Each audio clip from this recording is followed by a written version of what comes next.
Hello दोस्तों, welcome to परीक्षा pro. कुछ दिन पहले केंद्रीय विद्यालय संगठन ने एएसओ का एग्जाम लिया था। केवीएस ने केंद्रीय विद्यालय संगठन ने एएसओ का एग्जाम लिया था। आज हम इसी के पेपर की एनालिसिस करेंगे, देखेंगे कैसे क्वेश्चन आए थे और उनका सही आंसर क्या है। पेपर सॉल्व करने से पहले एक जरूरी सूचना आप सबको लिए। परीक्षा प्रो 2026 के लिए नया लाइव बैच शुरू करने जा रहा है। लाइव बैच शुरू होने जा रहा है 2026 का। ये 10 अप्रैल से शुरू होगा। 10 अप्रैल 2026 से डेली लाइव क्लासेज होंगी। लाइव क्लासेज जैसा कि आपको पता है डेली रात के 9 बजे होती है। परीक्षा प्रो ऐप पर और यूट्यूब चैनल पे भी कुछ क्लासेज होंगी। तो जो लोग केंद्रीय विद्यालय की तैयारी करते हैं, नवोदय विद्यालय की तैयारी करते हैं, चाहे प्रिंसिपल का हो, चाहे वाइस प्रिंसिपल का हो, चाहे एएसओ का हो, ये लोग जो सेक्शन ऑफिसर या पीएस का जो लिमिटेड डिपार्टमेंटल कॉम्पिटिटिव एग्जाम है 2026 का, उसकी तैयारी करते हैं, ये सारे लोग इस बैच को ज्वाइन कर सकते हैं। ठीक है, तो केवीएस, एनवीएस और आईआईटी वगैरह में भी एग्जाम होते हैं। एसओपीएस एलडीसी 2026, जो पीएस का इस बार 2-3 साल का एग्जाम होना है, दिसंबर में होगा। सेक्शन ऑफिसर का डिपार्टमेंटल एग्जाम जो दिसंबर में होगा। ये सारे बैच लाइव बैच शुरू होने वाले हैं 10 अप्रैल 2026 से। ठीक है, तो जो भी लोग इस बैच में ज्वाइन करना चाहते हैं वो टाइमली ज्वाइन कर सकते हैं। और भी डिटेल जानकारी लेनी हो तो एक नंबर है 8199000765। इस नंबर पे व्हाट्सएप कर करके डिटेल जानकारी ले सकते हैं और अपना एडमिशन सिक्योर कर लें, ताकि जो 10 अप्रैल से जो बैच शुरू हो उसमें उनकी क्लासेज कोई भी मिस ना होने पाए। ठीक है, तो 10 अप्रैल से परीक्षा प्रो एसओपीएस का डिपार्टमेंटल एग्जाम का लाइव बैच शुरू करेगा। केंद्रीय विद्यालय, नवोदय विद्यालय, इनका भी लाइव बैच साथ ही साथ शुरू होगा। ठीक है, तो जिनको ज्वाइन करना है वो जल्द से जल्द ज्वाइन कर ले। 10 अप्रैल से उनकी क्लासेस शुरू हो जाएंगी और इस नंबर पे आप व्हाट्सएप करके आप अपने कोई भी डाउट या कैसे ज्वाइन करना है, क्या फी स्ट्रक्चर है, ये सारा कुछ इस पे पता कर सकते हैं।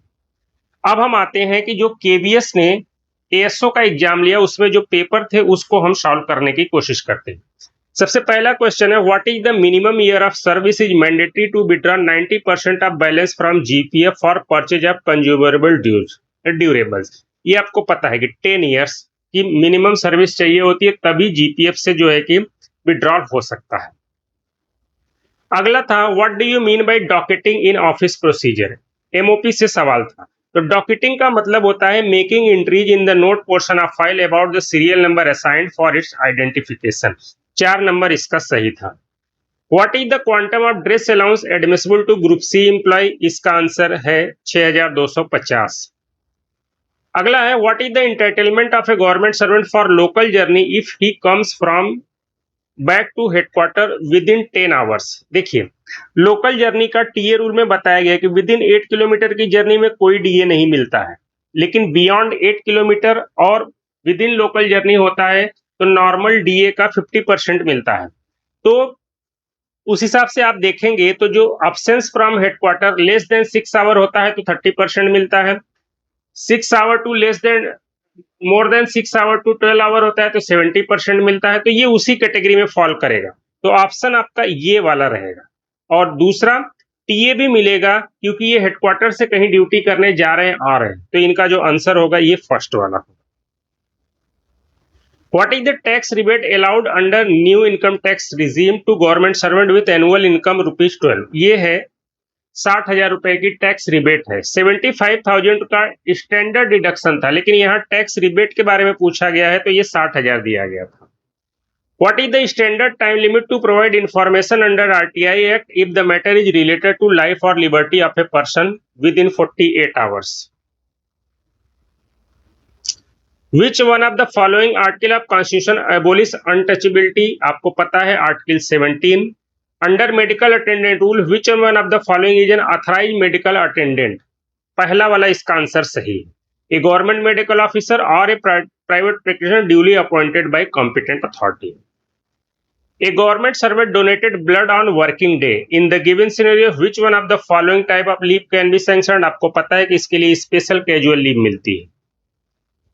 The payment gateway charges charged by authorized travel agent during LTC travel. LTC में पेमेंट गेटवे चार्जेज रिइंबर्सेबल नहीं होता है, लेकिन यही जब टीए का मामला आता है, ऑफिशियल टूर पे जाता है, कोई टिकट बुक करता है और पेमेंट गेटवे चार्जेज है, तो वो उसको जो है कि रिइंबर्स होता है. ये एलटीसी पढ़ाते समय भी बताया गया और टीए पढ़ाते समय. सबसे बड़ी चीज है कि जब आप पेपर देखेंगे तो आपको समझ में कि एक एक चीज पढ़ाई गई है, कोई भी ऐसी चीज बाहर से आई ही नहीं है, सब कुछ कवर किया गया है. The maximum age relaxation admissible to SC/ST candidate on direct recruitment, आपको पता है हर एक एडवर्टाइजमेंट में ये चीज मेंशन रहती है, 5 years. ओबीसी को 3 year होता है.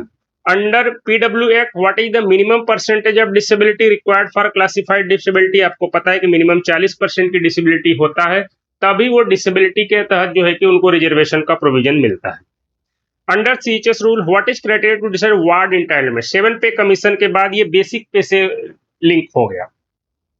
6 पे कमीशन में ये ग्रेड पे था, 7 पे कमीशन के बाद ये बेसिक पे से लिंक कर दिया गया. Fundamental rule and supplementary rule primary relate to basic service condition से रिलेटेड है. The main focus of CCS conduct rule 3 number, regulation of behaviour and integrity of government servant. What is the quantum of standard deduction allowed to family pensioner. अब इस question की अगर बात करें तो जो 2025-26 का जो बजट आया था उसमें जो स्टैंडर्ड डिडक्शन फैमिली पेंशनर के लिए था, जो ओल्ड टैक्स रिजीम में था वो 15,000 का था और न्यू टैक्स रिजीम वाले को 25,000, लेकिन ऑप्शन इसमें से कोई भी मैच नहीं कर रहा है. तो अब इस क्वेश्चन का आंसर क्या होगा ये केंद्रीय विद्यालय वाले ही डिसाइड करेंगे.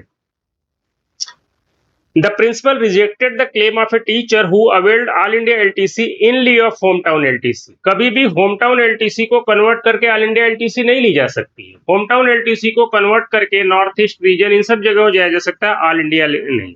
ठीक है, तो how are you going to process the claim, यही पहला वाला ही सही है. The principal action is in order since hometown LTC can not be converted to all India LTC.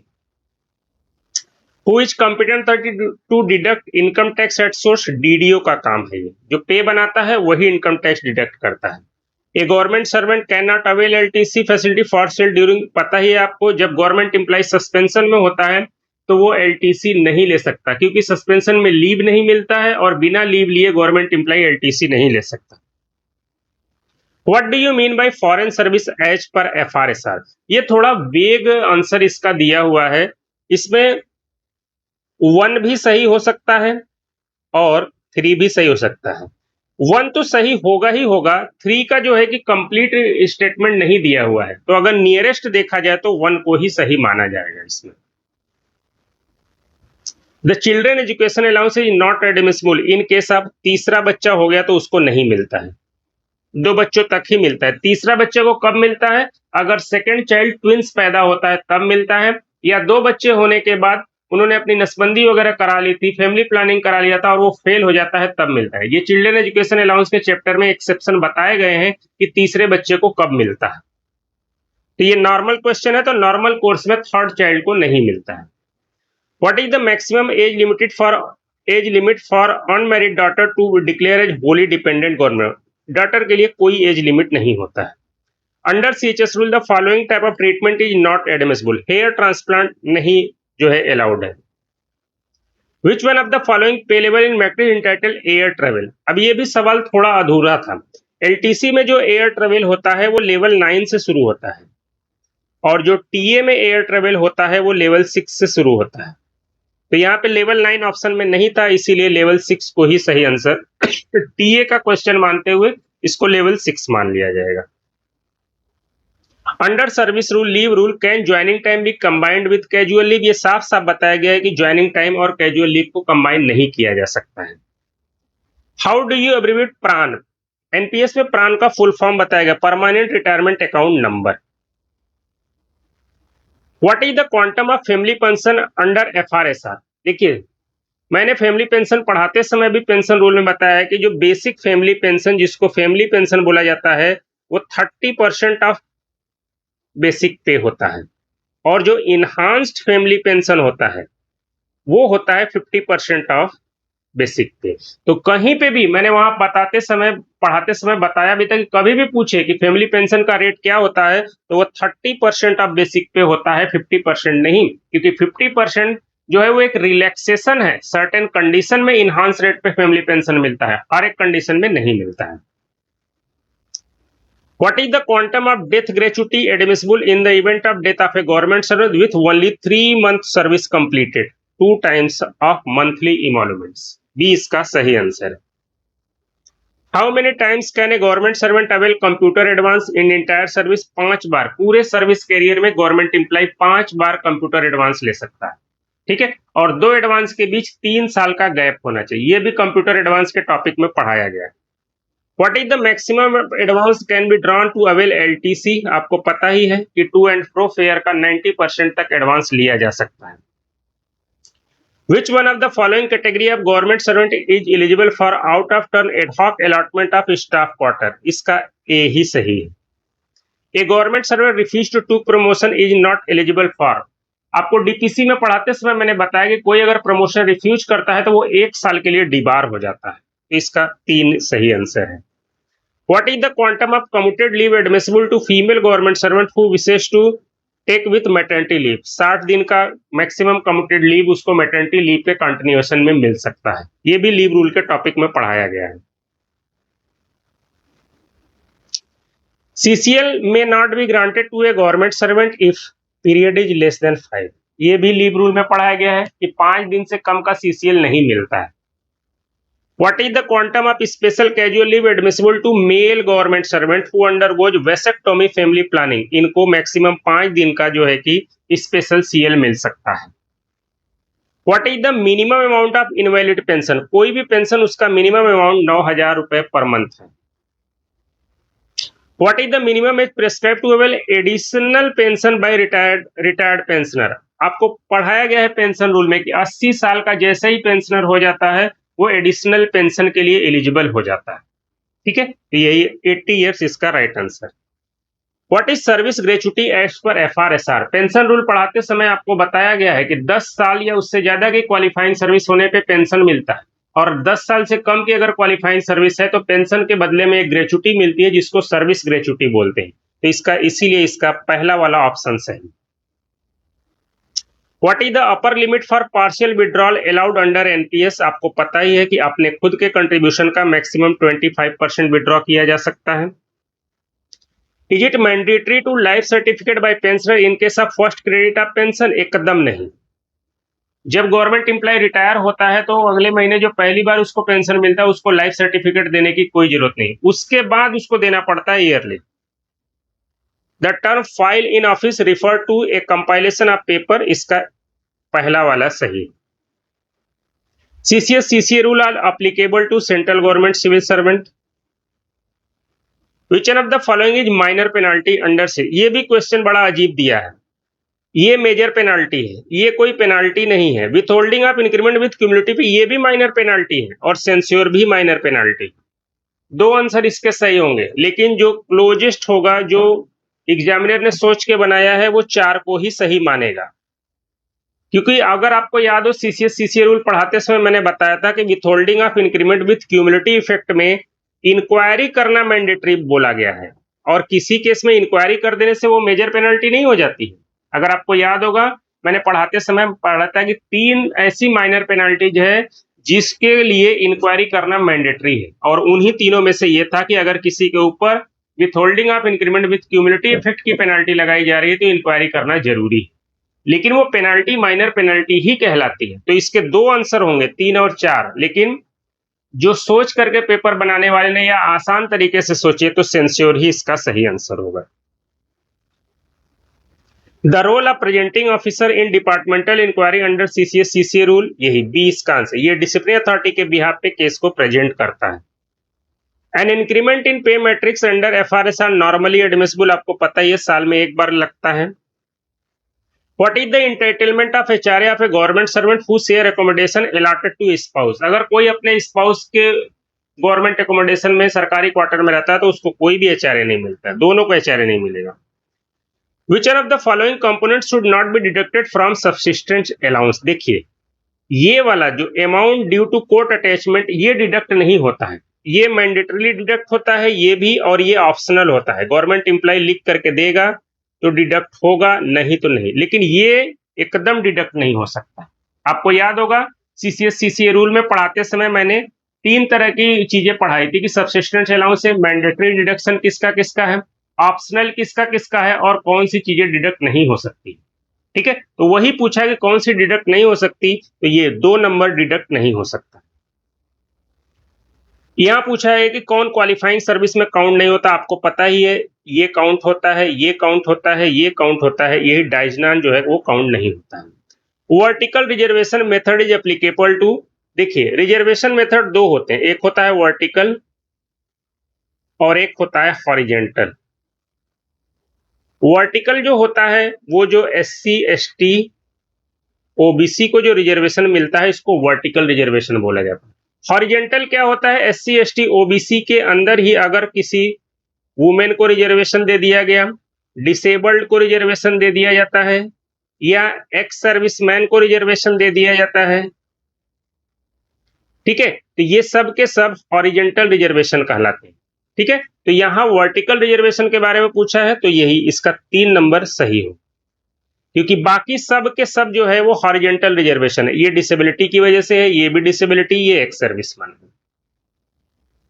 What is the maximum quantum of penalty imposed on PIO under RTI act for delivery disclosure of false information? आपको पता है कि maximum 25,000 तक की penalty लग सकती है।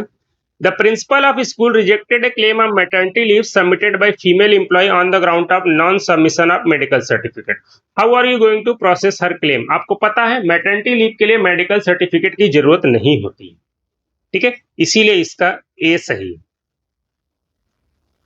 What is the maximum duration of study leave admissible to CHS doctor? जो डॉक्टर होते हैं उनको मैक्सिमम 3 साल की स्टडी लीव मिल सकती है। What is the maximum limit of earned leave in entire service period to be accumulated? एक government employ के अकाउंट में मैक्सिमम कितना ईएल एक्यूमुलेट हो सकता है, कितना जमा हो सकता है? 300। The principal of a school rejected child care leave of a single male government servant who adopted his child, justified the principal action. ठीक है, सिंगल मेल गवर्नमेंट एम्प्लॉय को भी सीसीएल मिलता है, इसीलिए प्रिंसिपल का एक्शन गलत है, तो इसका 2 उसका राइट आंसर है। The principal refused to forward an application for higher post in different organizations submitted by a teacher. What could be the reason? कभी भी किसी भी गवर्नमेंट एम्प्लॉय के ऊपर अगर डिसिप्लिनरी प्रोसीडिंग चल रहा होता है या वो सस्पेंशन में होता है तो उसका एप्लीकेशन नहीं फॉरवर्ड किया जाता है, इसीलिए इसका आंसर होगा 3। What is the duration of a probation period in respect of a government with grade pay of 7600? ठीक है, ऐसे केस में 1 साल होता है प्रोबेशन पीरियड, और 7600 ग्रेड पे से नीचे की पोस्ट के लिए 2 साल होता है। What do you mean bye retiring pension? Pension में ये बात पढ़ाई गई है, ये बी इसका आंसर है। पेंशन ग्रांटेड और premature retirement before retirement, superannuation से पहले जब कोई रिटायर होता है, वीआरएस ले लिया, गवर्नमेंट ने उसको रिटायर कर दिया, ये सारा रिटायरिंग पेंशन कहलाता है, ठीक है, और जब सुपर एनुएशन के समय जो पेंशन ग्रांट की जाती है उसको सुपर एनुएशन पेंशन बोला जाता है। According to GFR, limited tender inquiry adopted when the value is up to 50 lakh, ये सीलिंग बढ़ा करके डबल कर दी गई थी रिसेंटली, अगर आपको याद होगा GFR में ये बात पढ़ाई भी गई है। What do you mean by deficit budget? आपको पता ही है कि अगर एक्सपेंडिचर इनकम से ज्यादा हो जाए तो उसको डिफिसिट बजट बोला जाता है। Which one of the section of RTI Act associated category of exempted information? आपको पता है सेक्शन 8 जो है वो एग्जेम्पशन से कि कौन कौन सी इंफॉर्मेशन आरटीआई एक्ट के तहत प्रोवाइड नहीं की जा सकती, वो सेक्शन 8 में बताई गई। ठीक है, तो ये टोटल 60 क्वेश्चन आए हुए थे एएसओ के एग्जाम में। क्वेश्चन बहुत सिंपल थे, इससे कहीं ज्यादा हाई लेवल की पढ़ाई की गई है, तो जो भी लोग अच्छे से पढ़े हैं वो बड़े आराम से उनका सारा क्वेश्चन जो है कि बन चुका है। ठीक है, तो यही इतना था। कल हम क्या करेंगे, केवीएस के जो वाइस प्रिंसिपल का जो एग्जाम का जो पेपर था हम उसकी एनालिसिस करेंगे। एक बार और आपको ध्यान दिला दें कि 10 अप्रैल से लाइव बैच शुरू हो रहा है। 10 अप्रैल से रात को 9 बजे लाइव बैच शुरू होगा। जो भी लोग ज्वाइन करना चाहते हैं तो वो अपना ज्वाइन कर सकते हैं, और कोई डाउट हो तो 8199900765 पे मैसेज करके अपने डाउट क्लियर कर सकते हैं। कैसे ज्वाइन करना है ज्वाइन कर सकते हैं। टाइमली अपनी सीट को सिक्योर कर लीजिए ताकि आपका एक भी लेक्चर मिस होने ना पाए। ठीक है, ओके बाय।